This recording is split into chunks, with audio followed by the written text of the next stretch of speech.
Joshua chapter 2, I think we start with verse 1. And Joshua the son of Nun sent out of Shittim 2 men to spy secretly, saying, "Go view the land, even Jericho." And they went and came into an harlot's house named Rahab. Everybody shout, Rahab.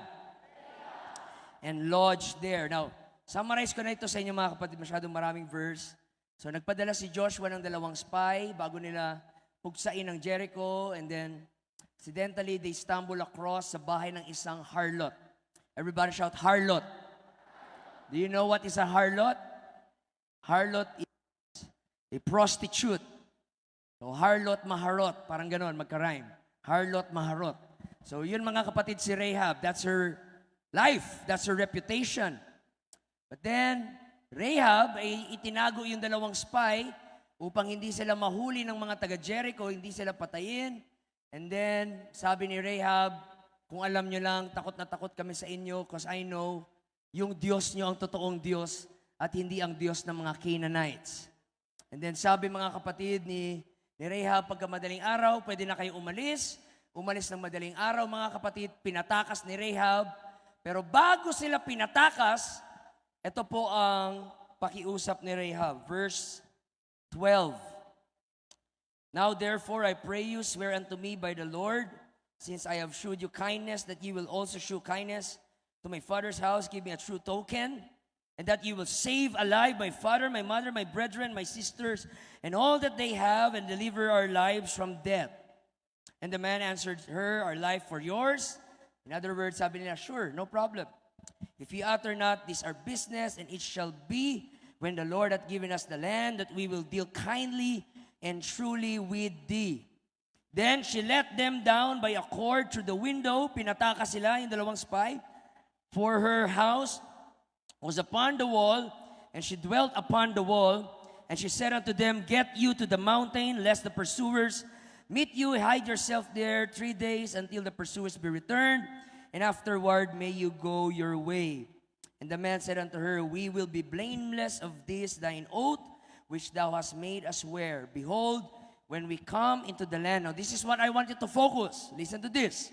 "When we come into the land, thou shalt bind this line of scarlet thread in the window, which thou didst let us buy, and thou shalt bring thy father, mother, thy brethren, all thy father's household and home unto thee.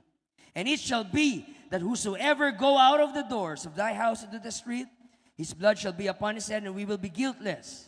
And whosoever shall be with thee in the house, his blood shall be on our head, if any hand be upon him." In other words, sabi ng 2 spies, don't worry, sa pagsugod namin, as long nakikita namin ang scarlet thread, you are safe. You are safe. You are not just insured, but you are assured. Hindi lang insurance, kundi assurance. So I want to preach you tonight, mga kapatid, sa pangalawang gabi. I want to talk to you on the subject, the scarlet thread. The scarlet thread. I want you to shout that phrase. Everybody shout, the scarlet thread. Okay, very good. Hindi scarlet red. Scarlet thread. Let's bow our heads. Let's close our eyes. Let's pray. Lord Jesus, breathe upon us the breath of life. Sa pangalawang gabi na ito, Panginoon, nawa kami ay magkaroon ng mas malalim na pagkaunawa sa redeeming power ng iyong pag-ibig. At ang bawat isa, O Diyos, ay uwi na may kalayaan, Panginoon. Kalayaan from their dark past. Kalayaan from their failures. Kalayaan from their regrets. Kalayaan from any form of shame na hanggang ngayon binibihag sila. At ngayong gabi, walang lalabas sa lugar na ito na nananatili sa tanikala ng kaaway, kundi ang bawat isa ay uuwing may kalayaan at tagumpay sa pangalan mo, Jesus. Help us to walk and enjoy the newness of life, because in you, there's always hope. In Jesus' name, for 10 seconds. Let us give the Lord a mighty clap offering, mga kapatid.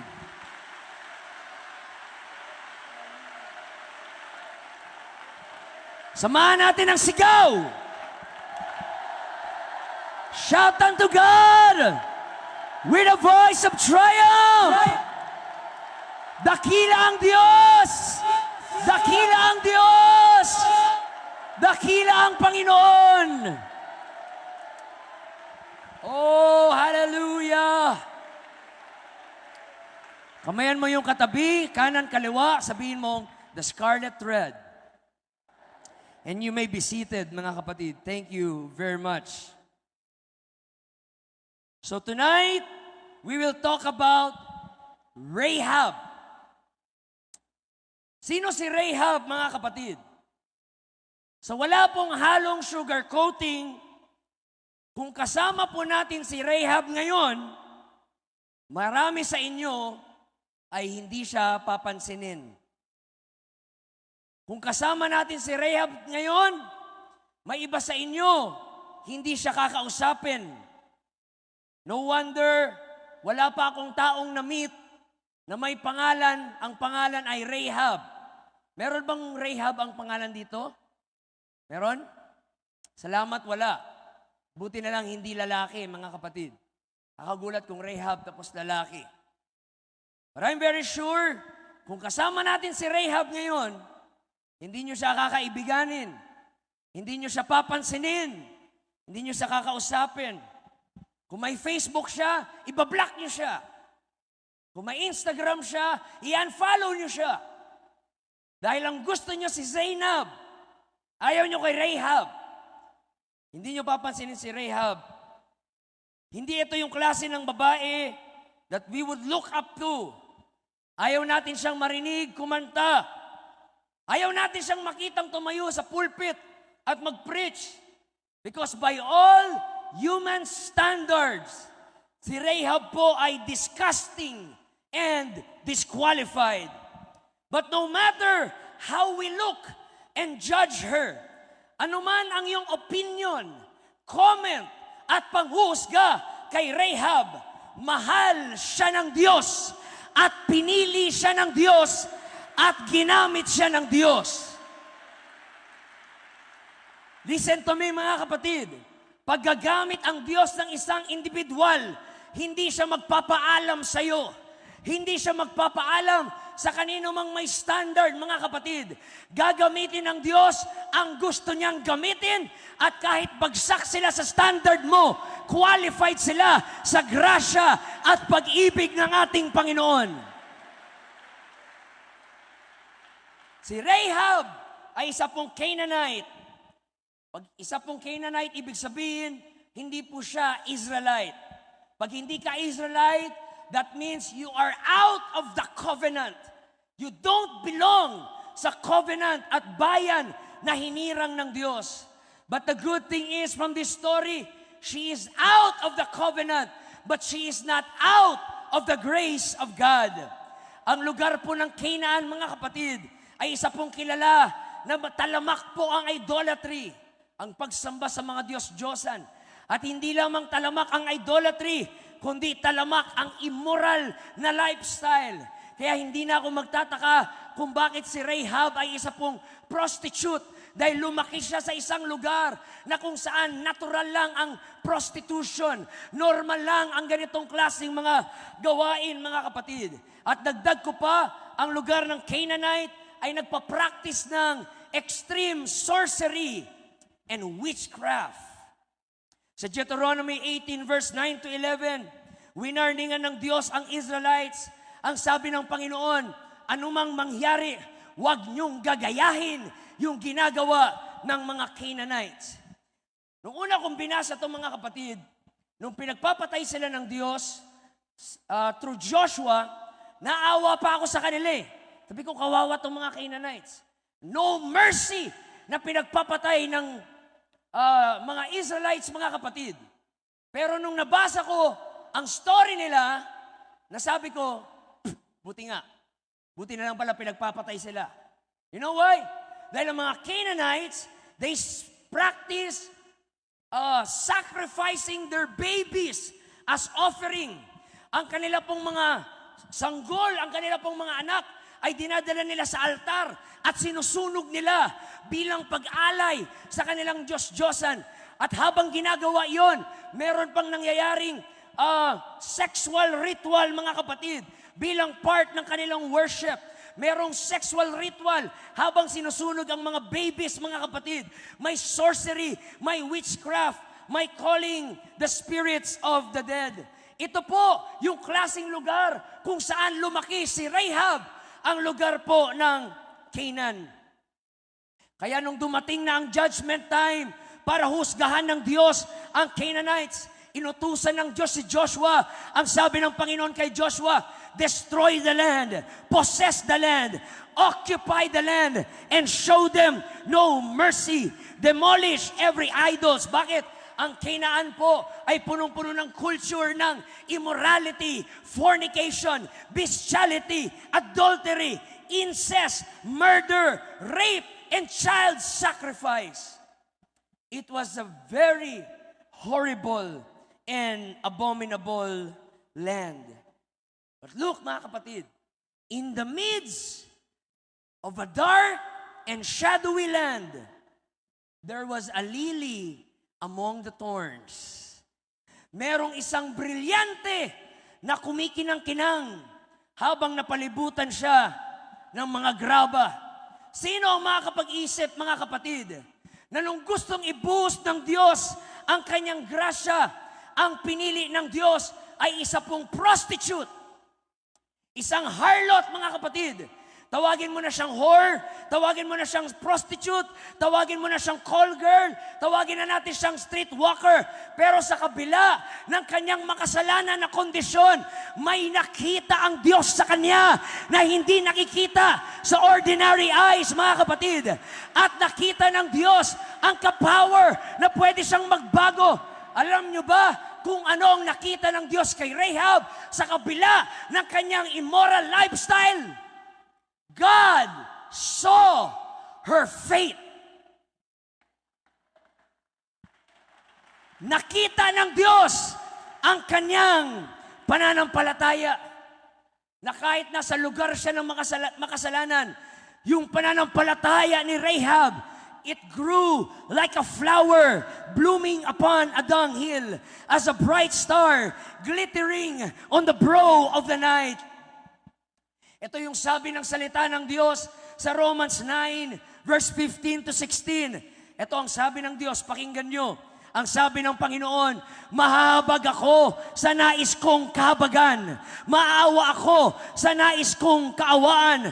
Ang pasya ng Diyos ay nababatay sa kanyang abag at hindi sa kagustuhan at pagsisikap ng tao. Anong ibig sabihin nito, mga kapatid? Wala kang karapatan na questionin sino ang gustong iligtas ng Diyos, sino ang gustong ibigin ng Diyos, sino ang gustong gamitin ng Diyos, sino ang gustong piliin ng Diyos. Gagamitin niya kung sino ang gusto niyang gamitin. Pipiliin niya kung sino ang gusto niyang piliin, mga kapatid. I will have mercy to whom I want to have mercy. I'm telling you, young people, ganyan lang yung makamukha nyo ngayon. Maaring hindi nyo ma-imagine na gagamitin kayo ng Diyos. But watch, magpatuloy ka lang sa paglilingkod sa Panginoon. Makikita mo ang redeeming power ng pag-ibig ng Diyos. Maaring may iba sa inyo ngayon, mga uhugin pa, ang daming kulangot, ang daming sipon, parang milk and honey sa promised land. Yung mga libag nyo sa leeg, sangkaterba, ang aasim pa ng mga amoy nyo. Pero mag-antay lang kayo 5 years from now, 10 years from now. Isa na rin sa inyo dito ang magpipreach ng Word of God. Isa na rin sa inyo dito ay magiging missionary, magiging pastor. At yung mga tao na hindi nila akalain na ikaw pala ay gagamitin ng Diyos, bugulatin sila ng Panginoon at ipapakita sa kanila ng Panginoon, wala sa standard nyo ang standard ko. As a matter of fact, yung mga hindi pumasa sa standard nyo, yun ang itataas ko. Yun ang gagamitin ko. Oh, hallelujah. No, I love UPC. My allegiance ay nasa UPC. Ang license ko ay nasa UPC. But hear me mga kapatid, I know the truth. Hindi UPC ang nagtawag sa akin. Ang hina mga kapatid, hindi UPC ang pumili sa akin. Dahil kung UPC lang ang nagtawag sa akin, wala ako dito ngayon dahil ako ang pinaka-disqualified. Kung UPC ang tumawag sa iyo, wala ka sana dito ngayon. But thanks be to God, you have not chosen me, but I have chosen you and I have ordained you. Yes, alam kong may weakness ka. Yes, alam kong may struggles ka. Yes, alam ko lahat ng imperfections mo. Pero dyan ko ipapakita, my mercy is greater than your mistakes. My grace is greater than your guilt. And my love is greater than your limitations. Oh, hallelujah. Kung UPC ang tumawag sa inyo, matagal na kayong disqualified. Pero salamat na lang, hindi UPC ang tumawag sa atin. Ang Panginoon ang siyang tumawag sa atin, mga kapatid. That is why, huwag kang matitisod porkit may ibang UPC na ayaw sa'yo. Paki mo ba kung ayaw nila sa'yo? Paki mo ba kung hindi ka nila gusto? Hindi naman sila ang pumili sa'yo. Hindi naman sila ang nagdala sa'yo dito. Si Jesus Christ ang nagdala sa'yo. Maraming imperfection sa UPC.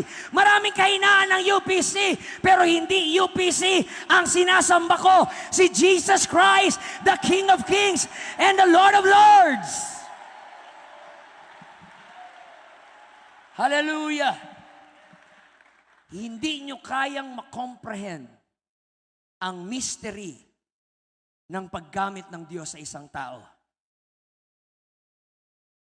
I mean, when I was in Bible school, marami akong classmates doon, nakasama ko na, napapaisip ako, gagamitin ba talaga ng Diyos to?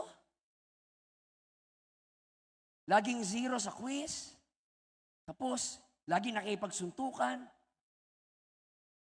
ang baho-baho ng paa, hindi naliligo. Magpapastor ba talaga to? In my standard, they're not qualified. Pero right now, marami sila, ay mga leaders na, malalaki na yung mga church na pinagpapastoran, ginagamit ng Panginoon in a powerful way. Huwag kayong sumuko sa mga young people. Maaring young people na yan, puro pa yan ML ngayon. Puro lang yan Call of Duty. Pasaway, late umaten ng church. Minsan hindi umaten ng gawain. Maging patient ka lang. Hindi mo alam ang kapangyarihan ng Panginoon, mga kapatid. Ano tingin nyo sa mga pastor natin? Mga mabubuting tao? Noon, di nyo sure. Kung alam nyo lang sino sila noon, kayo na ang magsasabi, hindi ito pwedeng maging pastor. Pero tignan nyo, pastor na sila kahit may past sila, mga kapatid. Dahil hindi limitado ang kapangyarihan ng Diyos sa past mo. Hindi limitado ang kapangyarihan ng Diyos sa kahinaan mo. Hindi limitado ang kapangyarihan ng Diyos sa pagkukulang mo. Gagamitin ka ng Diyos no matter how dark your past. Walang anino ng iyong nakaraan ang kayang mag-eclipse ng liwanag ng iyong kinabukasan. Just watch. Tingnan mo yung mukha ng katabi mo. Tingnan mo. Amuyin mo yung kilikili. Di ba? Gagamitin kaya ng Panginoon yung ganyang kabawag ilok? You don't know. That's why you don't judge. That's why you don't judge. Maaring drug addict ngayon, but you don't judge. You don't know the power of God. You don't know what the power of God can do. Ako, ayoko rin magpastor, ayoko rin mag-preach. Puro lang ako Dota noon. Puro lang ako Jarakal. Puro lang ako Faceless Void. Puro lang ako Cardel. Assassinate. Boom! Wow! Triple kill. Yun lang ang gusto ko noon, mga kapatid.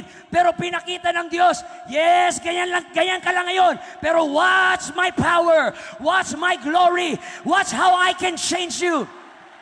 And I'm here to encourage you, young people. God can change you. God can use you. God can redeem you. I don't care who you are. God is greater.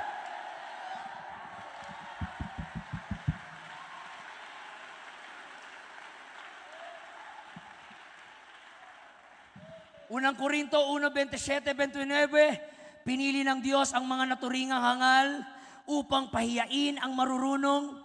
Pinili ang mga naturingang may hina upang pahiyain ang malalakas. Lord, gagamitin mo ba ako? Mahina ako. Sabi ni Lord, kaya nga kita gagamitin dahil gusto ko yung mga mahina. Lord, gagamitin mo ba ako? Bobo ako. Yes, yan nga gusto ko yung mga bobo. Believe that, mga kapatid. Gusto ni Lord yung mga mahina. Gusto ni Lord yung mga bobo. Gusto ni Lord yung laging mga palakol yung grade. Sino laging palakol yung grade sa school? Kaway-kaway. Ba daming sinungaling, mga kapatid? Sinong laging nasa line of 70 lang mga score nyo sa school? Grades nyo sa school? Hallelujah! Mga palakol. Alam niyo kung bakit? Bakit gusto ni Lord yung mga mahina? At gusto ni Lord yung mga mahinang utak, mga kapatid? Dahil yung mga taong yan, magbababad yan sa panalangin, magbababad yan sa pag-aaral, kasi alam nilang mahina sila. At luluhod yan sa Diyos at sasabihin, tabang Lord, hindi ako matalino, hindi ako ang pinaka-talented, pero gamitin mo ako. Yan ang hinahanap ng Diyos. Yung mga talented, yung mga matatalino, hindi nagpiprayan kasi kampante yan dahil magaling sila, dahil marurunong sila. Ang sabi ng Diyos, I'm not looking for somebody na magaling pero mayabang. Ang gusto ko kahit yung may hina, kahit yung walang alam, basta magpakumbaba at sasabihin, Lord, without you, I can't do nothing. That's where the glory of God shows up. Tingnan nyo, pag yung mga matatalino gamitin ni Lord, sinasabi nyo, hindi kasi dati palang matalino na yan eh. Pero yung mga alam mong bopols, tapos ginapit ni Lord, talagang mapapasabi ka, grabe yung awa ng Diyos. Grabe yung grasya ng Diyos sa taong to. Alam ko gaano kahina utak nito eh. Pero ngayon, pag tumayo siya sa pulpito, ibang-iba siya. May ibang aura sa kanya. Yung anointing ng Diyos, ramdam na ramdam ko sa kanya. Hindi naman yan magaling ah. Anong meron dyan? Anong meron? Si Lord lang, that's enough. And ngayon, naghahanap ang Diyos na young people na magsasabi, Lord, hindi ako ang pinakamagaling. Lord, hindi ako ang pinakamatalino. Pero gamitin mo ako, Lord. Gamitin mo ako, Panginoon.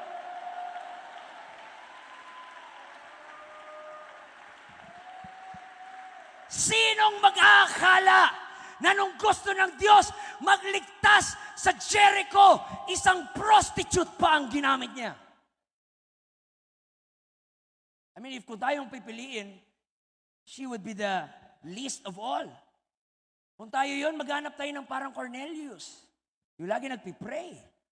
Naghanap tayo ng parang Daniel. Pero tingnan mo nga naman ang Panginoon, ang nahanap niya ay isang prostitute. Isang babaeng merong immoral na lifestyle. Hallelujah. Huwag kayong maniwala sa bulong ng kaaway na porkit may mga kasalanan kayo dati, hindi na kayo kayang gamitin ng Panginoon. Yan ay kasinungalingan ni Satanas, mga kapatid. That devil is a liar. Pangalawa, na huwag kayong makinig sa opinion ng mga tao. Yang mga sinasabi ng tao, opinion lang yan. Pero hindi yan ang katotohanan. Ang katotohanan ay ang salita ng ating Panginoon. God can use you kahit may flaws ka. God can use you kahit may weakness ka. God can use you kahit may struggle ka. Ano tingin nyo sa akin? Ba, ang gwapo-gwapo ko? Tapos, tingin nyo, ang bait-bait ko? Di mo sure. Mukha lang ako mabait, pero wag ako. Hindi mo sure. I have a dark past. I have a very ugly past. I have a life filled with regrets, loneliness, and I suffer the consequences ng lahat ng aking pagkukulang. Pero ito lang lagi kong tinatandaan. I am a product of my past, but I am not a prisoner of it.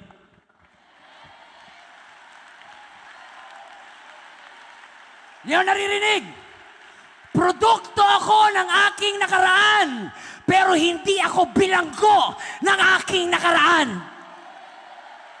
Sa Panginoon, laging may bagong pag-asa. Laging may bagong buhay. Nobody is beyond redemption in God. No matter who you are, there's always hope. There's always hope. There's always hope in Jesus.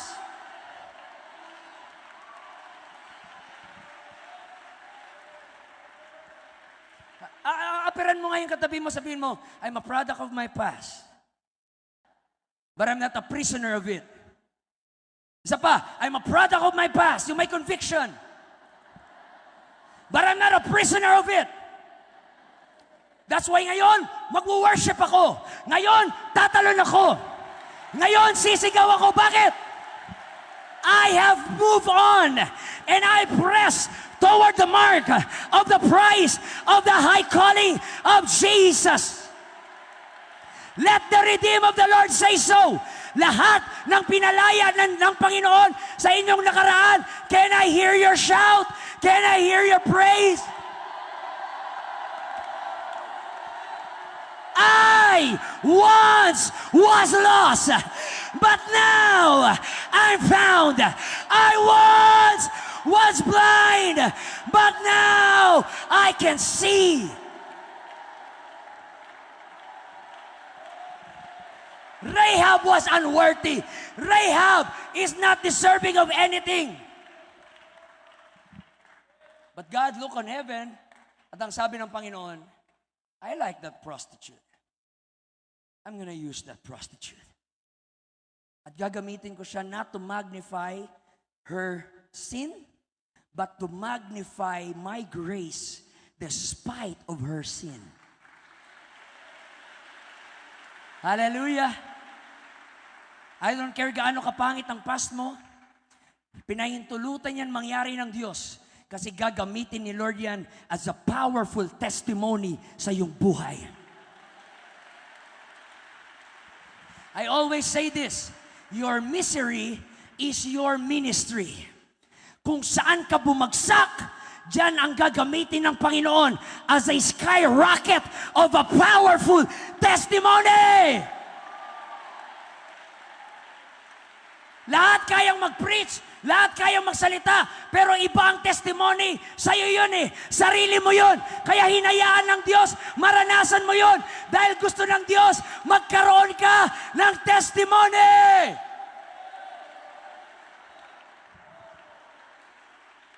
Hallelujah. Kailangan ko ng dalawang gwapo. Sinong gusto mag-volunteer? Dalawang gwapo. Dalawang lalaking gwapo. Sige na, bilisan nyo para uwi na tayo. Dalawang gwapo. Sige na, yung alam mo talaga sa sarili mo na gwapo ka.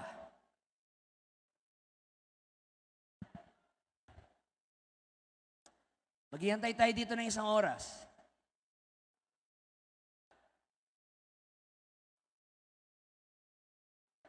Ikaw na isa.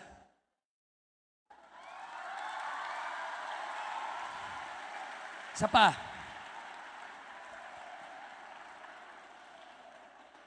Kayo. Dito. Akit dito. Kilala kita. Parang lagi kang nasa illustration na. Watch. Kayo yung dalawang spy. Okay? At ako si Joshua. Ito ang ating misyon. Exterminate the Canaanites. Papatayin natin sila. Dahil yun ang utos ng Diyos. Pero, bago natin sugurin, i-scout muna natin yung lugar para magkaroon tayo ng magandang military strategy. Kayo yung dalawang spy. Huwag kayong papahuli. Okay? Mga binata pa kayo parehas? Walang mga girlfriend? Very good. Hindi ako mag-aalala. Watch. Mag-ready kayo. Kasi, sugurin natin yon, i-spy nyo muna. Ganun kayo mga spy. Ganun, ganito. Yahin nyo ako dali. Ganun. Yan. Yan. Mag-spy kayo. Dito, akyat dito. Dahan-dahan, dapat walang makahuli. Dahan-dahan lakad. Alright? Alright. Lakad dito, dito naman. Dito. Tago dito sa may TV. Tago dito sa likod, dito sa TV. Uy, may guardia, may guardia. Tago. Yuko.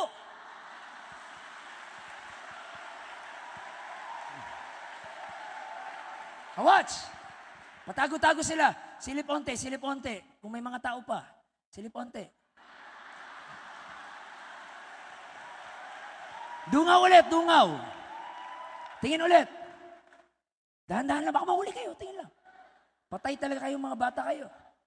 Pumasok sila sa Jericho, they were spying the land. Nagbabantay, inoobserbahan. Watch. Ang hindi nila alam, habang nagtatago sila, napunta sila sa bahay ni Rahab na isang prostitute. Now, example lang to Sinong gustong maging Rahab?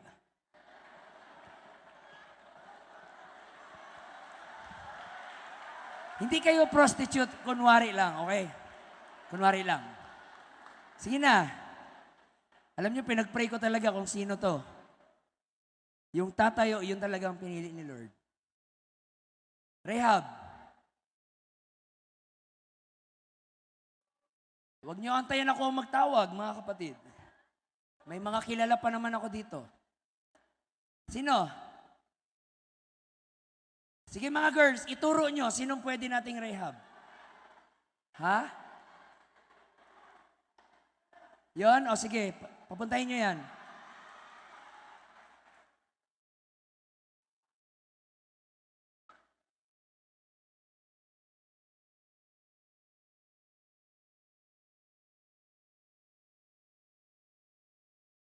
Ikaw ang ating Rahab? Okay lang sa'yo, ikaw ang Rahab? Ha? Right choice. Sige, may bayad to, 1.5. Watch. Gusto mo kayo mahuli kayo? Watch.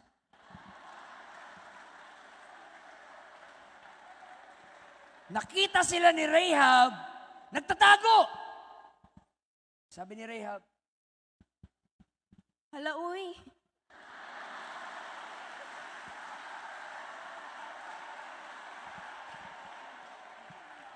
Anong ginagawa niyo? now, nung nakita ni Rahab na ang mga ito ay, patay ng mga muka. Isang Israelite, ang sabi ni Rahab, nung narinig ng hari ng Jericho, may mga spy daw nakapasok. Bantayan nyo, may nakapasok na spy, huliin nyo. At nung dumating yung mga sundalo, mga kapatid, sabi, tugudug. Dumating mga sundalo. Sabi ng mga sundalo, may nakita ka ba dito? 2 spy nakapasok. Sabi ni Rahab, wala po, sir. Hindi ko po alam. Baka nandun sila doon. Nagtago sila doon. Pakihanap na lang. Sige, balitaan mo kami. Pag meron, chat na lang. Takbo mga kapatid. Umalis yung mga bantay. Watch. Tingin ulit, yung mga Israelite na nagtatago.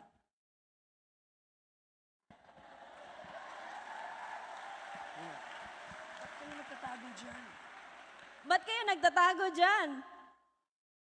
Alam niyo ba anong sabi ni Rahab? Lapit ka dito, Rahab.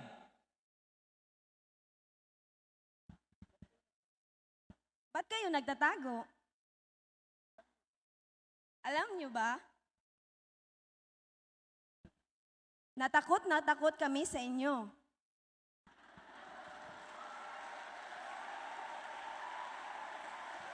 Patago-tago sila sa kalaban, pero ang totoo, yung kalaban ang takot sa kanila. Ang sabi ni Rahab, hindi mo ba alam, we are terrified sa mga tingin ka dito. Tingin kayo. Hindi nyo ba alam, we are terrified sa mga nabalitaan namin. Lumakad daw kayo sa Red Sea at in-split nyo and lumakad kayo sa dry land. Nabalitaan din namin, pinatay nyo si King Sihon at si King Og. Nabalitaan din namin na pinagpapatay nyo yung hari ng Amalekites. At sabi ni Rahab, our hearts are melted. We are so afraid of you because we know na totoo ang inyong Diyos. Hear me, young people. Minsan, kailangan mong makita kung paano ka makita ng kaaway mo. Habang ikaw, patago-tago dito, pa-emote-emote, apostolic Pentecostal, pabebe, nagsi-self-pity, walang nagmamahal sa akin. Wala namang may gusto sa akin. Wala namang may paki sa akin. Ang drama mo, pa-main character ka, jejemon ka mga kapatid. Ang dami mong kaartihan. Habang nag-e-emote-emote ka, ang totoo, yung kaaway nanginginig sa'yo. Yung demonyo natatakot sa'yo.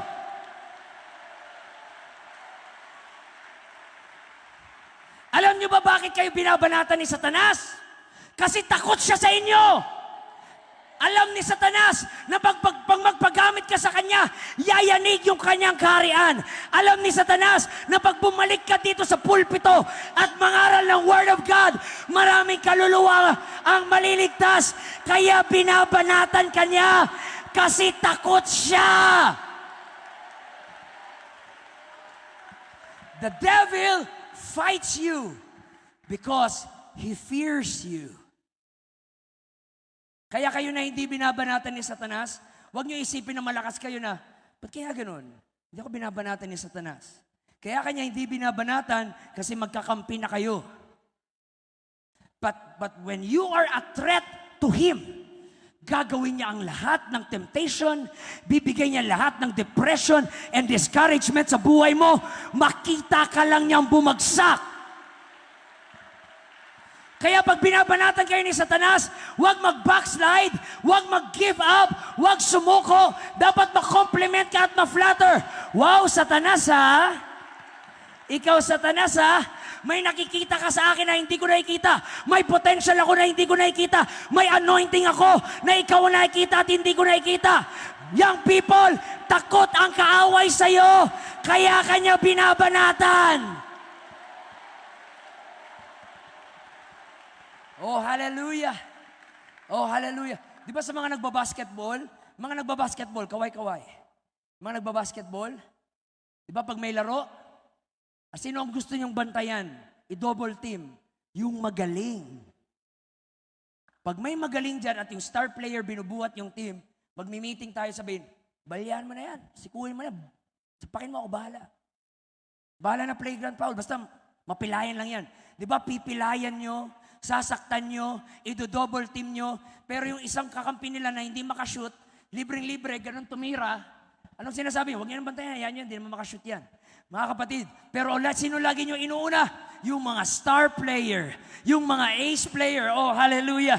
Hindi nyo ako marinig mga kapatid.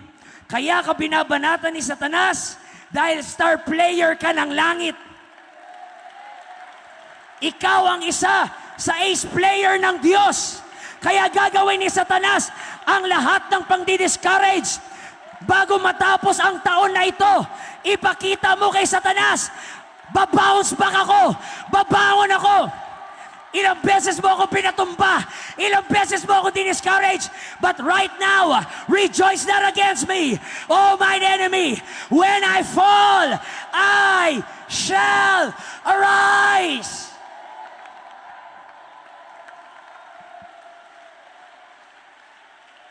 Sometimes, ang pinaka-righteous thing na pwede mong gawin sa buhay mo ay mag-bounce back. That's all. Nagkamali ka, bumawi ka. Nagkasala ka, bumawi ka. Nagkulang ka, magsimba ka pa rin. Nagkamali ka, mag-pray ka. Nagkamali ka, magsisi ka. Huwag kang magpapatalo. Huwag kang susuko. Huwag kang susuko. Huwag kang susuko. Huwag kang susuko. Sige nga, kung pinabagsak kayo ni Satanas ngayong taon, ipakita mo ngayon ang sigaw ng bounce back.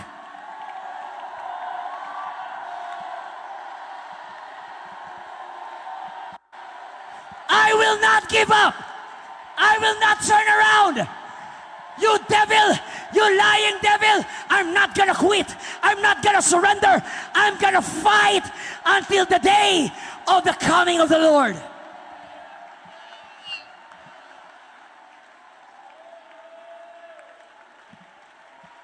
Watch mga kapatid. O ano nangyari sa spy? Mahuli kayo. Tayo kayo.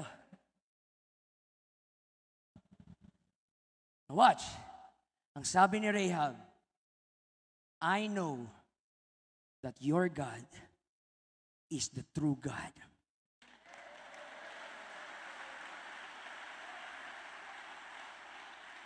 The reason why nag-stand out si Rahab sa lahat ng mga taga-Jericho, hindi dahil siya ang pinakamoral. Hindi siya moral, immoral siya. Pero the reason why nag-stand out siya, dahil nakita ng Diyos yung kanyang faith. She was not the moralist, but God saw her faith. Na kahit taga-Canaan siya, kahit taga-Jericho siya, alam niya na yung mga Diyos-Diyosan nila hindi totoong Diyos. Ang totoong Diyos, itong dalawang bugoy na nagtago-tago dito, yun ang totoong Diyos nila. Yun ang totoong Diyos na aking sinasamba. Now hear me. Hear me mga kapatid. Merong faith si Rahab, pero never siyang nakabasa ng Torah. Hindi niya nabasa yung Genesis, hindi niya nabasa yung Exodus, Leviticus, Numbers, Deuteronomy. Never siyang nakatikim ng manna from heaven. Never niyang na-meet si Joshua. Never niyang na-meet si Moses. Pero meron siyang faith. Alam niyo bakit meron siyang faith? Dahil sa mga marites doon sa Jericho.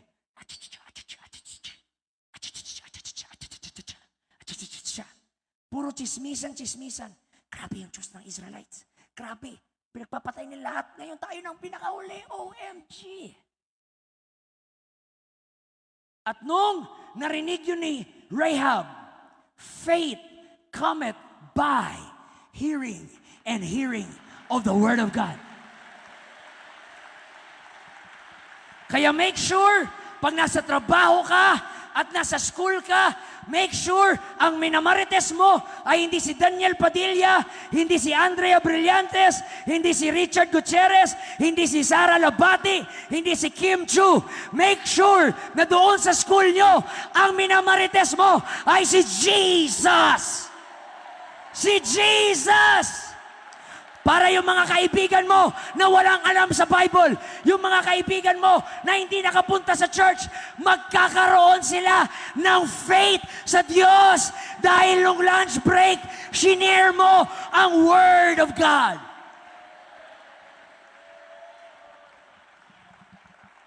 Hindi nila kailangan pumunta ng church para magkaroon ng faith. Hindi nila kailangan makabasa ng Bible para magkaroon ng faith. Daldalin mo lang si Jesus sa kanila. Kahit sila na wala sa church, magkakaroon ng pananampalataya sa ating buhay na Panginoon.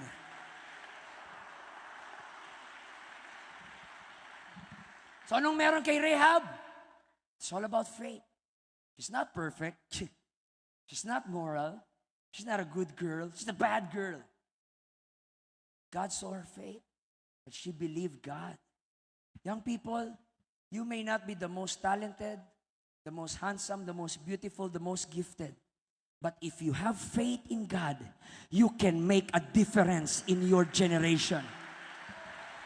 You can, oh hallelujah, you can make an impact in this generation. Hindi ikaw ang pinakamayaman, hindi ikaw ang pinaka-the best, but you stand up and say, I believe God. I believe I can do all things through Christ which strengtheneth me. And God saw her faith. Hallelujah. Not only that, mga kapatid, behind sa kanyang reputation na harlot, maharot, meron siyang desire na maglingkod sa Panginoon. So kinausap nila, tingin kayo dito. Daldalan, kunwari, kwentuhan, na mag-antay lang tayo ng madaling araw. Pag nakita ng bandang madaling araw, mga kapatid, sabi ni Rahab, Sige na, tayo na kayo. Sige na, takas na. Tagan. Tagan. Bagal. Adlib niya yun. Bagal. Tayo. Dalawang spy, ganon. Dito banda, dito, huwag dyan. Uy, maraming kalaban dyan. Dito. Hindi ganyan, maririnig yung paa nyo. Ganon. Yan, ganyan. Dahan-dahan. Watch mga kapatid. O huwag kayong masyado malayo. Diyan lang kayo. Itatakas kayo sa bintana. Doon kayo bababa. Doon kayo dadaan. Kasi pag dumaan kayo doon sa main gate, makikita kayo. Kaya, hawakan mo, Rahab. Punta ka doon. Mari, ito yung bintana. Dito mo ilagay. Sabit mo dyan. Sige, tapon mo dyan. Dito kayo bababa.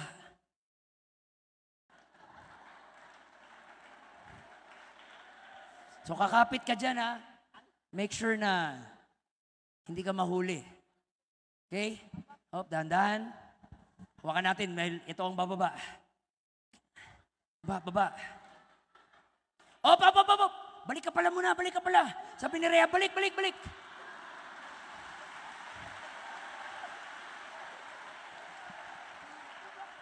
Ano ba? Ay. Nakakainis daw. Nakakainis ka.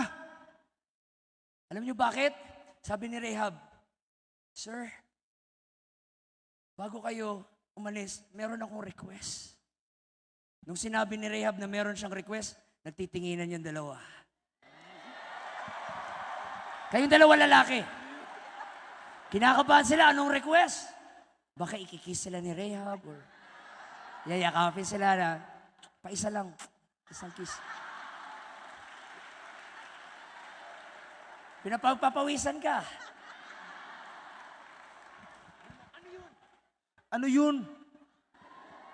Sabi ni Rahab, request ko, pwede ba pagsugod nyo dito sa Jericho, pwede bang iligtas nyo yung papa ko? Pwede bang iligtas nyo yung mama ko? Pwede bang iligtas mo yung mga kapatid ko? Ayoko silang mamatay. Bagamat harlot siya sa paningin ng iba, meron siyang magandang puso na gusto niyang maligtas ang pamilya niya. Don't judge a person dahil lang sa naririnig mo. Don't judge a person dahil lang sa mga kumakalat. You don't know their heart. You don't know their intentions.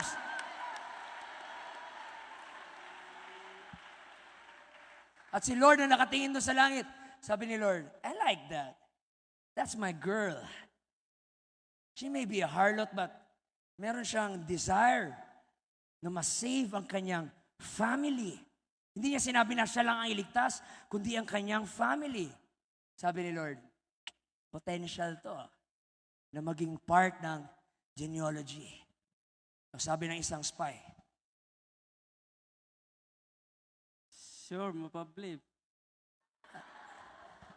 sobrang Bisaya naman ang sure, no problem. Sure, mapablib.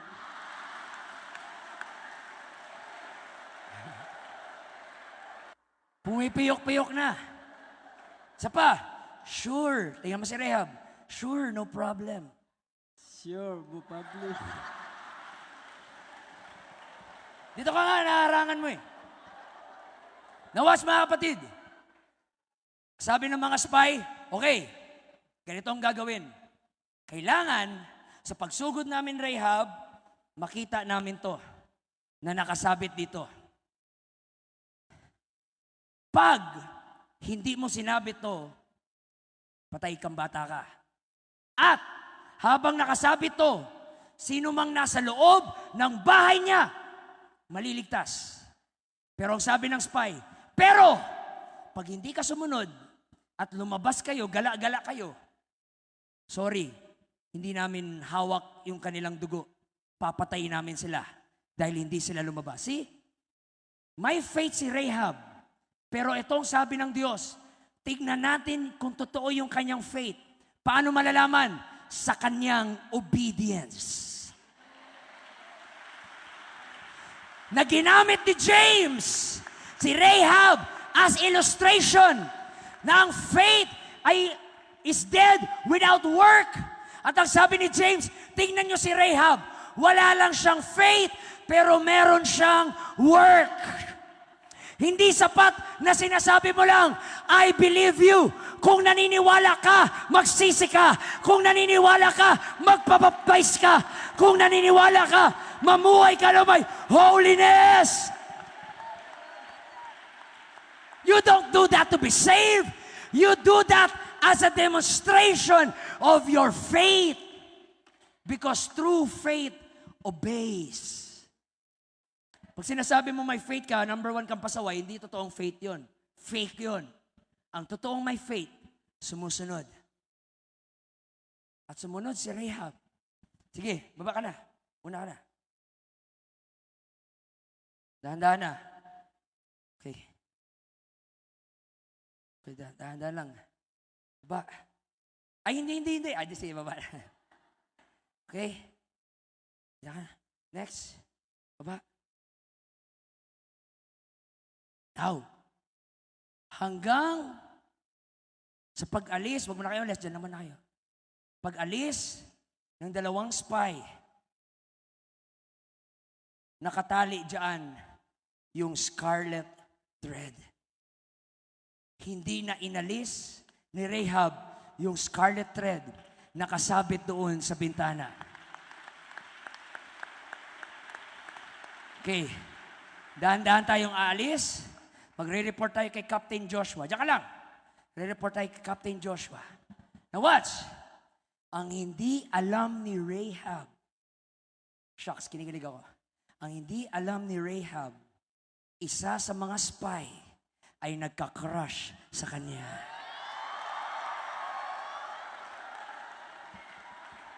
Ikaw na lang yun, kunwari. Ano ba yan?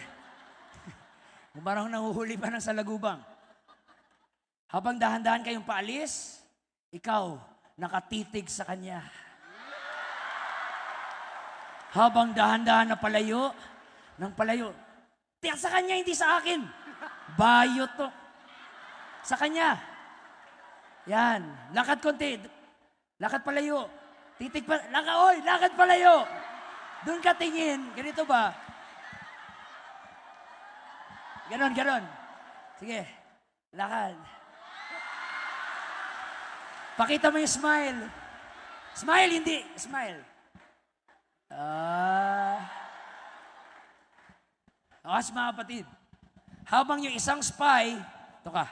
Habang yung isang spy nagre-report kay Joshua, Captain Josh, itong nangyari, itong ganito, yadada. Yung isang spy, nakatingin doon sa ulap, tulala, ini-imagine si Rahab. Sabi niya, Rahab or Rahab? Rahab, hindi rehab. Iba yung rehab. Rahab o Rahab? Rahab or Rahab?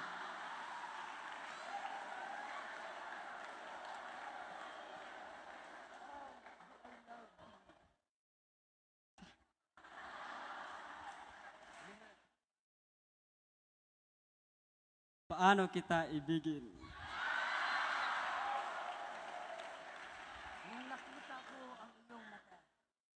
Nakita ko ang inyong mata. Iyong, hindi inyong. Nakita ko ang iyong mata. Nakita ko ang inyong mata. Nakita ko Ang aking future. ang aking future.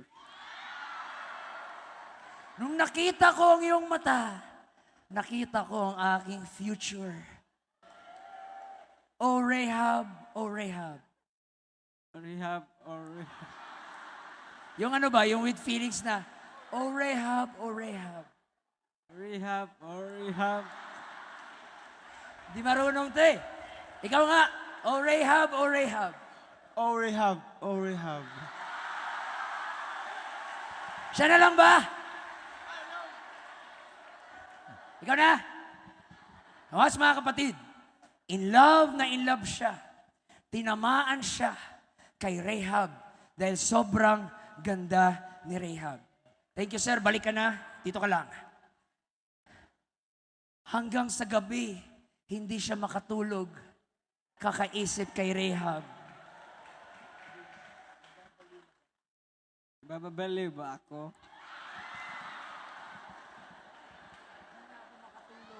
Di na ako makatulog.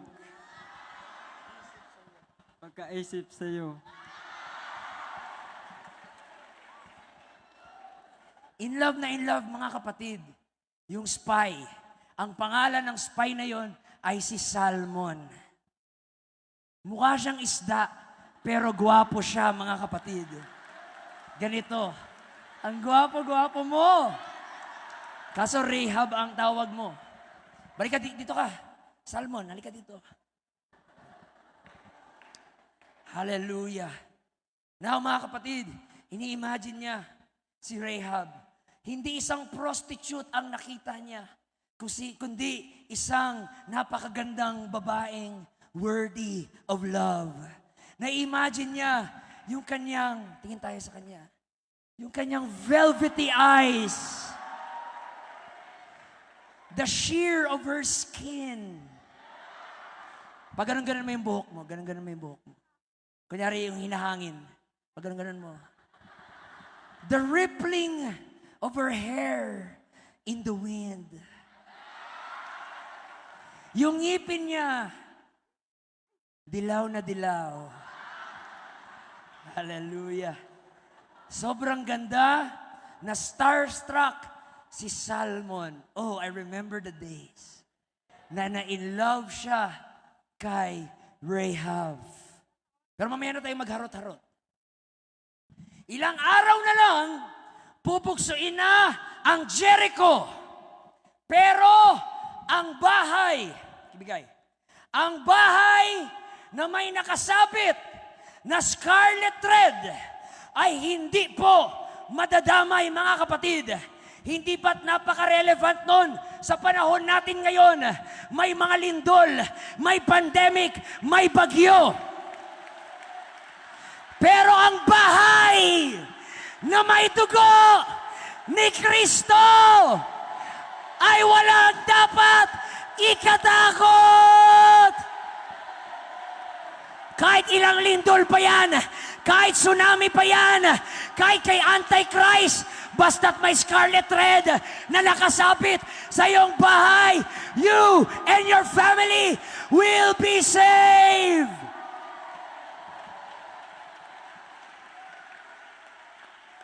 You are covered by the blood of Jesus Christ. Gusto kang sirain ang kaaway, gusto kang pabagsakin ng kaaway, pero nung pagdating niya sa'yo, ay, may red. Ano tawag doon? Red flag? Ay, red flag, huwag yan. Dahil nabalutan yan ng dugo ng ating Panginoon. I believe, nung tayo ay gustong atakihin ng angel of death, hallelujah, gusto na sana tayo pabagsakin at patayin. Pero nakita nila itong scarlet thread. Sumigaw ang Diyos sa langit at ang sabi ng Diyos, oops, that's mine. Parang sa online selling, mine, mine, mine, mine. Pag nakaharap ang Diyos kay Satanas, hindi niya sinasabing, that's my student. Hindi niya sinasabing, that's my patient. Pag nakikita ka ng Diyos, ang sinasabi niya, that is mine. That is my property. That is my son. That is my daughter. That is my children. Don't touch them. Come on. Are you covered by the blood of Jesus? Are you covered by the blood of Jesus? Wala kang dapat ikatakot. The Lord is my light and my salvation. Whom shall I fear? The Lord is the strength of my life. Whom shall I be afraid? No weapon that is formed against me shall prosper. For greater is He that is in me than he that is in the world.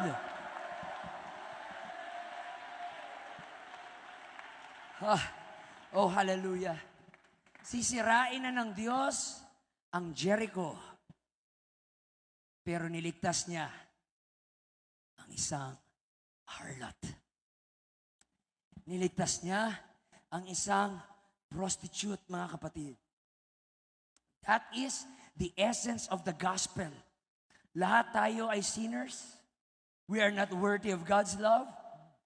We are not worthy of God's grace. We are not worthy of God's mercy. We are not even worthy of God's attention. But for God so loved the world that He gave His only begotten Son. And whosoever that believes and obey with the scarlet thread shall not perish, but have everlasting life. Ang kaligtasan ay hindi para sa lahat. Ang kaligtasan ay para lang sa sumusunod, para lang sa nababalutan ng dugo ni Kristo. Lahat ng may dugo ni Kristo, pwede bang pumalakpak? Pwede bang sumigaw? Pwede bang magpuri?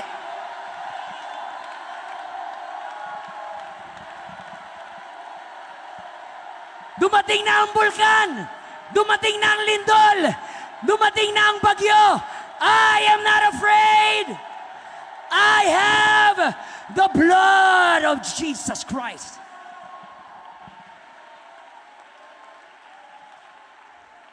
Oh, hallelujah. Hallelujah. Oh, hallelujah. Watch. Aatakihin na. Ito na. Sabit mo ulit, sis. Aatakihin na ni Joshua at ang Israelites ang Jericho. Ready na.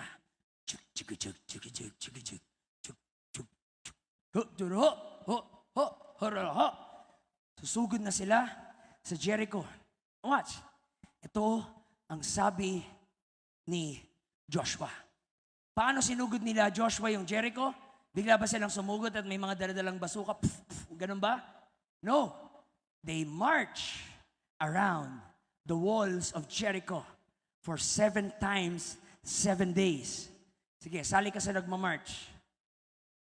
Ikot-ikot tayo. Yun ang utos eh. Bago daw tayo sugod, march muna tayo. March dito, unang araw, boring. Pero kay Salmon, hindi boring.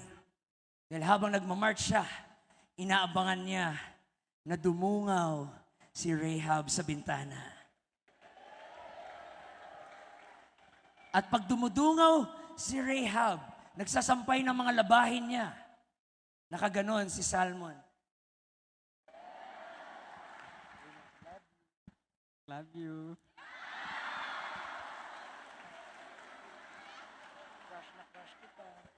Crush na crush kita. March ulit, march! Ganon-ganon ang heart. Ayaw mong alisin agad, ganun. Huwag mo alisin agad, taas mo lang. Yan. March ulit, dito naman harap. Habang nagmamarch, flying kiss. Ganun.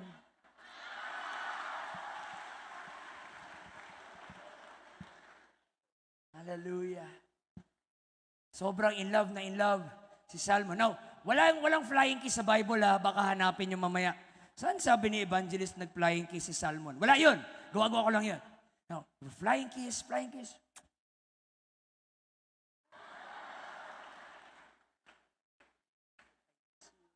I miss you. I like you. I like you. Now, habang nagmamarch, nagbigay na ng instruction si Joshua. Okay, makinig kayo. Ito ang gagawin natin. 7 times na magmamarch kayo. And after 7 times, sabi ni Joshua, I want you to shout, for the Lord hath given you the city. Now watch. Hindi na ito gawa-gawa. Mababasa nyo ito sa Bible. Joshua chapter 5. Ito ang instruction ni Joshua. Napakaganda. Ang sabi ni Joshua, pagkatapos ng 7 araw, lahat kayo sisigaw. At sa pagsigaw nyo, sakupin nyo na. Patayin nyo lahat ng nakikita nyo. Simula pinakamatanda, Mga lolo, patayin nyo. Mga lola, patayin nyo. Bata, babae, mapahayop, mapaunggoy, mapaaso, kunwari lang, mapababoy, mga kapatid. Sabi ni Joshua, patayin nyo lahat. But watch what the Bible says. Ang sabi ni Joshua, but only the house of Rahab.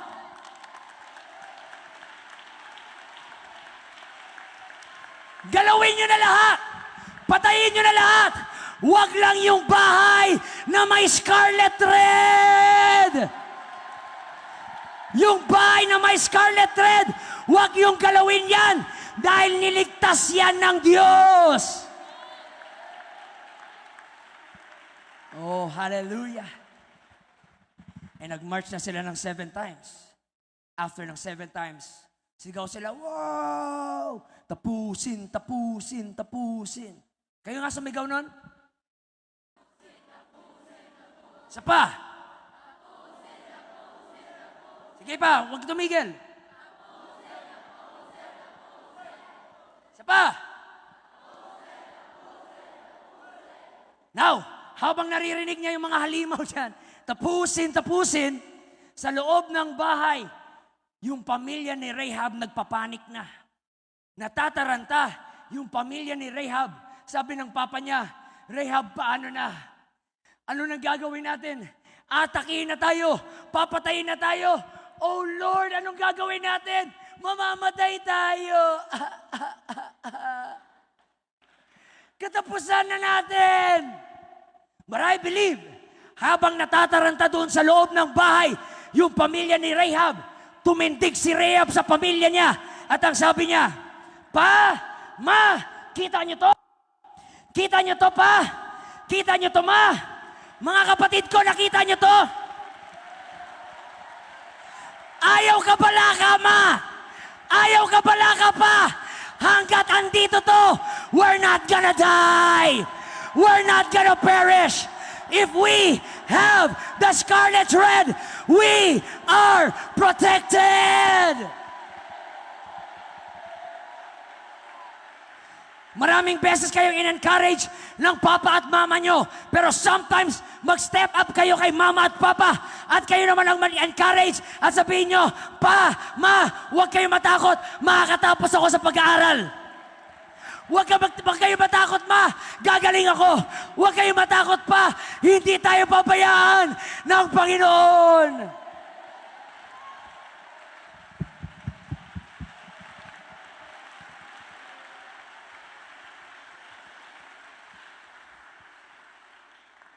At yun na nga, sumugod na yung mga Israelites. Lahat ng Israelites sumigaw, Sugod! Ganyan mga kapatid, nagkakaluguluhan sa labas. There was rumbling and booming that was heard all over the city. Natataranta lahat, natatakot lahat mga kapatid kung anong nangyayari doon. Ang daming pinatay, nagkalat yung mga patay, lahat ng mga Canaanites pinagpapatay, lahat ng mga tatay pinagpapatay. I believe habang nangyayari yun, isa sa mga kapatid ni Rahab gustong lumabas at sabihin, Ate, anong meron doon? Ba't ang ingay? Sabi ni Rahab, huwag ka talagang lalabas. Makinig ka kay ate. Kung gusto mong mabuhay, gusto mong hindi mamatay, huwag kang lumabas. Magtago tayo dito sa bahay na may nakasabit na scarlet thread. Do you see that?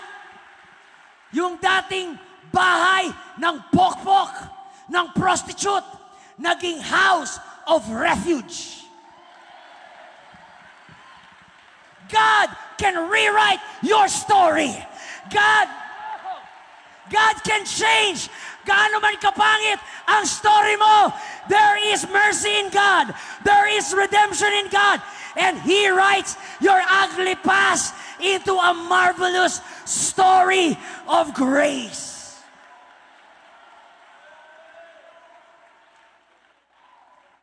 At yung dating harlot ay naging heroine.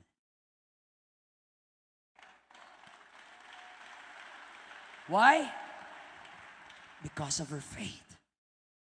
And after 1 hour, nung tumahimik na yung mga halimaw, wala nang sumisigaw na tapusin. Naging tahimik na. Dahan-dahan, lumabas si Rahab.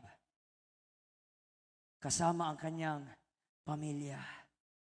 O kailangan natin ng tatay, kunwari. Ikaw, tatay, kunwari, dito tatay. Tatay ka ni Rahab. O katawa-tawa, ikaw ang nanay. Nanay, dito. Sige na sis, naka-block. Nanay ni Rahab, ikaw ang nanay ni Rahab.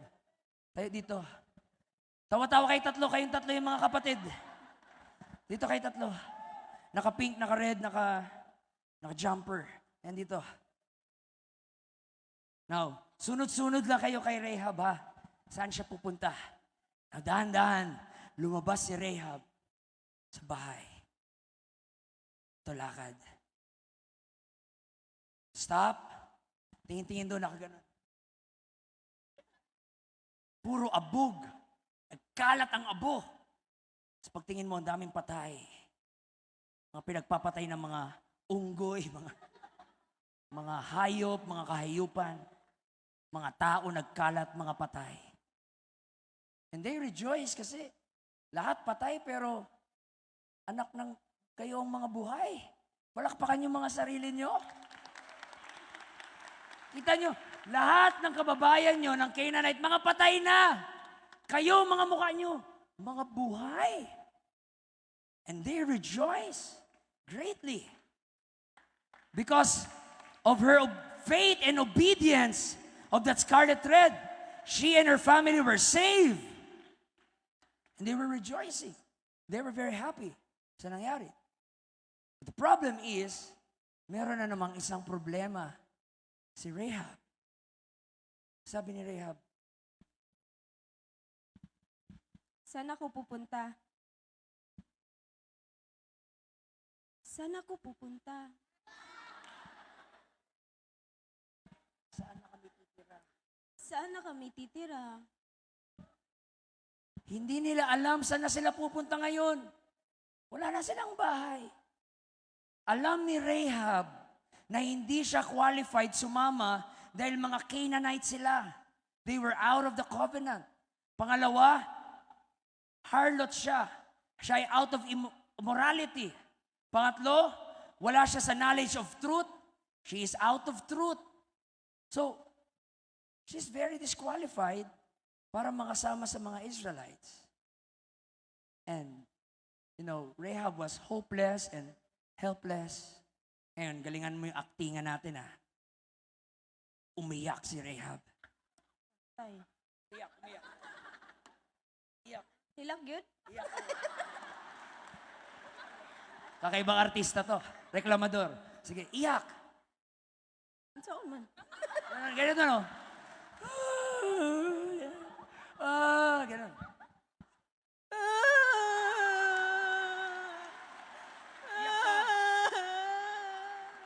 Iyak nang iyak si Rahab, mga kapatid.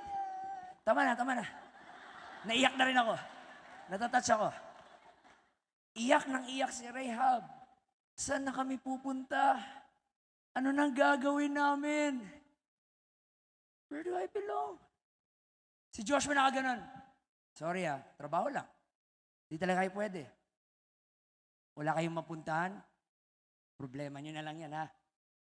Okay na, buhay na kayo, ligtas na kayo, so, problema nyo na, bahala kayo buhay nyo. Sabi ni Joshua.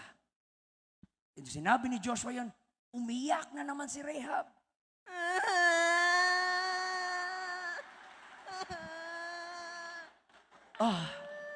Grabe natatouch ako. Teka dito. Pagkate. Pero bago siya mawala ng pag-asa, bago siya mawala ng hope, biglang may umubo sa likod.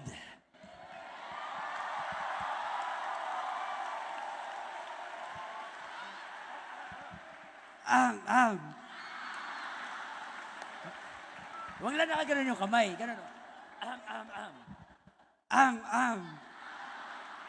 Huwag ka titingin. Iyak ka lang dyan. May paubo-ubo. Iyak. Iyak ka, iyak.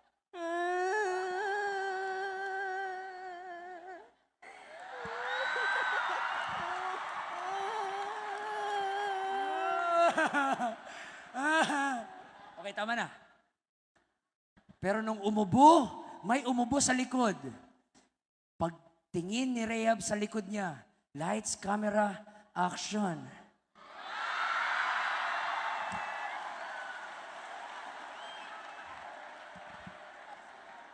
Si Salmon nakaluhod. At ang sabi ni Salmon, Yore Yombi. will you Year you. marry me? Year me. Year me.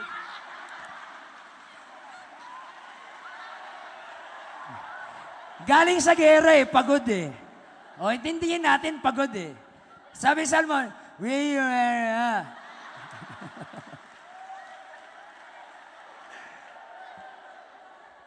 Sabi ni Salmon, Rahab, will you marry me?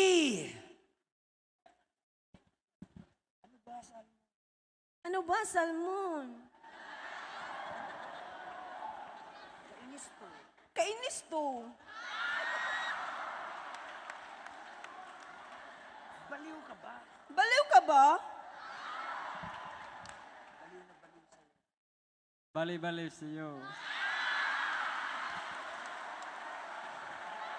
Baliw na baliw sa'yo. Oo, Rahab, baliw ako. Baliw na sa'yo. Sabi ni Rahab, Salmon, nag-iisip ka ba? Sino mag-aasawa sa akin? Hindi mo ba alam isa akong prostitute? Meron bang mag-aasawa ng prostitute? Pangit ang buhay ko. Kung sino-sinong lalaki ang kasiping ko, gabi-gabi, I'm not worthy of love. Hindi ako karapat-dapat. Pero nung sabi ni Salmon, I love you.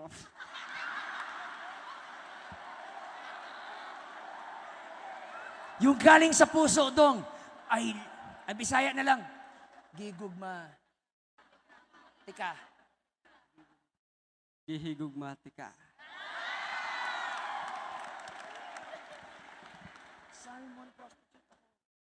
Salmon, prostitute ako. Prostitute. Prostitute.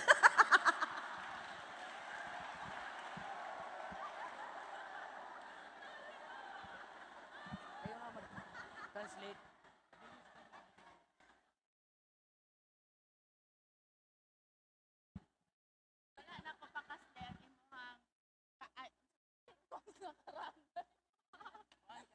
Nakaraan.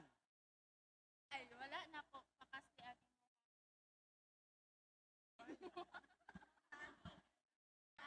Ayan. Kaya sabihin mo yun. Ha? Sabihin mo na lang, I'm not marrying. I'm not unrevealing. Hindi ko pakakasalan Hindi ko pagkakasalan yung ang inyong nakaraan. nagkaraan. Ang pakakasalan ko Ang pagkasalan ko ay ikaw ay ikaw at ang iyong at iyong kinabukasan. kinakabukasan. Ang pakakasalan ko ay ang iyong kinabukasan. I'm not marrying your past. I'm marrying your future, Rahab. Pag mapaasawa niya si Salmon, mababago ang kanyang pangalan. Mababago ang kanyang reputasyon. Magkakaroon siya ng bagong covenant. Magkakaroon siya ng bagong pamilya. At magkakaroon siya ng bagong Diyos na pinaglilingkuran. If any man be in Christ, he is a new creature. All things are passed away. Behold, all things has become new. The last time. Yore me. Will you marry me? Yore me.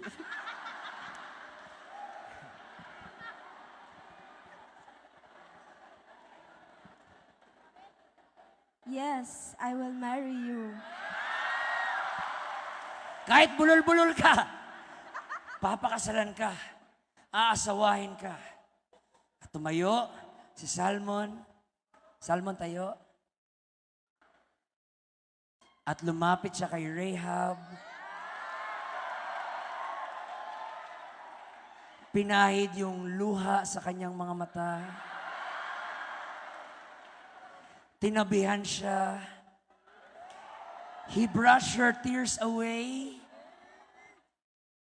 Sabi ni Salmon, Tara na. Let's go. he brushed her tears away. He led her home. Lakad kayo sabay. Huwag masyado mabilis. Pagalan mo lang. Parang kasal. Bagal ang lakad. Sama, go. And love her forever. Huwag na kayo masyadong, saan kayo pumunta, dito lang kayo. Hindi ba't ganyan ang kwento ng iyong buhay? Mas masahol ka pa sa prostitute, mas talamak ka pa sa lahat ng kasalanan, hindi ka karapat dapat mahalin, hindi ka karapat dapat ibigin, hindi ka karapat dapat makatanggap ng atensyon ng Diyos. Saksakan ka ng kasamaan, pero dumating si Jesus Christ at sinabi ni Jesus, "Will you marry me?" Saksakan ka man ng kasamaan, sukdulan ang biyaya ng Panginoon.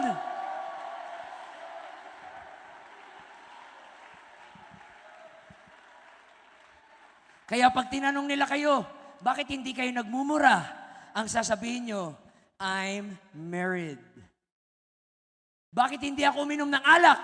I'm married. I do not belong to a religion. I belong to a relationship. Inasawa ako ni Jesus. Pinakasalan ako ni Jesus. That's why hindi ko to ginagawa. Dahil sa reliyon, ginagawa ko to. Dahil pinakasalan ako ng Panginoon. Kahit hindi ako karapat-dapat, kahit marumi ako, God saw me as worth loving for. At inasawa tayo ng ating Panginoon. Thank you mga balik lang kayo dito, Rahab Salmon. Dito, Rahab Salmon. Balik kayo dito. Tan, tan, tanan, tan, tan, tan, tan. Tarararararan. I-welcome natin ang bagong kasal. Hallelujah. Mas mga kapatid, sa Hebrews chapter 11, doon lahat nakasulat, lahat ng mga heroes of faith. Yung mga superstars sa faith. Andun si Abraham, si Isaac, si Joseph, si Moses. Mga superstar yung mga nandun. Pero in-include talaga ni Lord sa bandang dulo. Nilagay doon sa superstars. Hebrews 11, by faith, Rahab. Merong Noah, merong Abraham, at merong Rahab. Sinabi yun ng Panginoon. Sinadya yun ng Diyos. Ang sabi ng Diyos, gusto ko ilagay nyo ang pangalan ni Rahab because that's my girl. That's my girl. She is a champion of faith. Young people, I want to let you know, God is proud of you. God is proud of you. God is proud of you.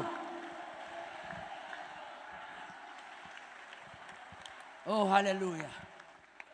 At inasawa ni Rahab si Salmon. At nagkaroon sila ng magandang pamilya. They live happily ever after. Sige nga, tinginan nga kayo saglit. Tingin na kayo sa isa't isa.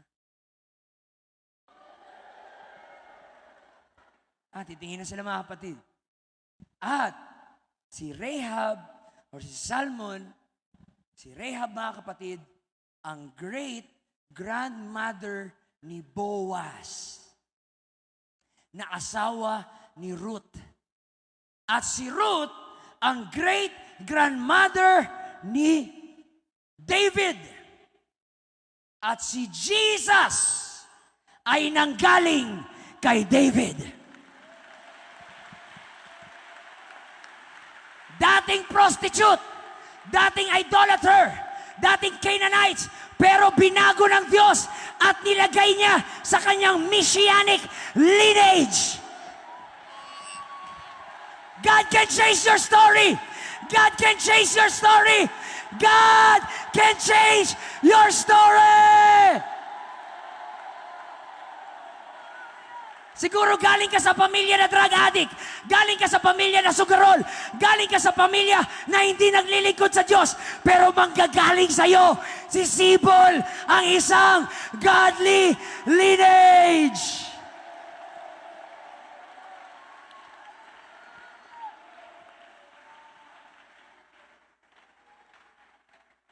You have no idea what faith can do.